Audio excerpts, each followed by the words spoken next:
My report is all about the water cycle.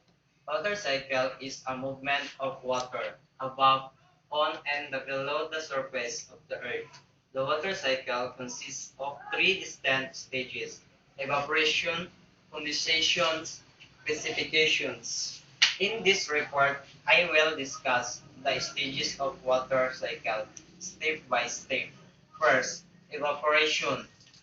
Evaporation is the process by which water in the ocean and on land changes to water before and evaporate to the atmosphere as a gas. Evaporation from plant is called transpiration. The evaporation rate increases with temperature, sunlight intensity, with speed, plant cover, and ground moisture. With temperature. Lugma na lang kayo?